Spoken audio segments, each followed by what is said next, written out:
Xalay fiidkii ayaa waxaa kooxo ku hubeysan boostolada ay toogasho ku dileen muwaadin Soomaaliyeed oo ku sugan goobtii uu ka ganacsanayay oo ku taalo magaalada Kulkuleet oo u jirta ilaa 18 kiiloomitir xaafadda Soomaalida u badan yihiin ee Belleville.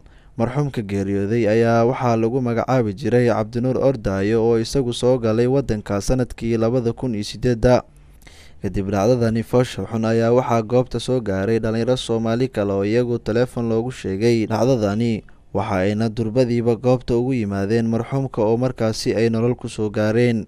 Sidoo kale ciidamada booliska waddankan Koonfur Afrika ayaa soo gaaray dukaanka uu falkani ka dhacay, iyagoo baaritaano kala duwan ka sameeyay goobtaasi balse aan ku guuleysan in ay gacanta ku soo dhigaan burcadii falkan geysatay.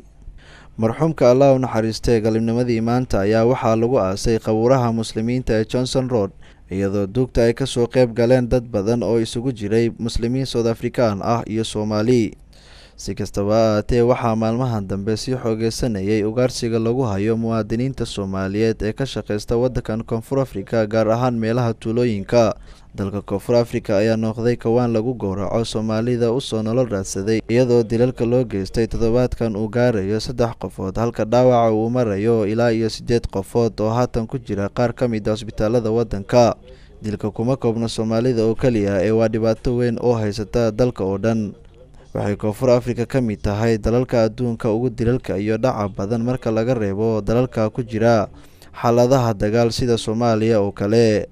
Cabdikariim Mursal Faarax, Universal TV, Cape Town.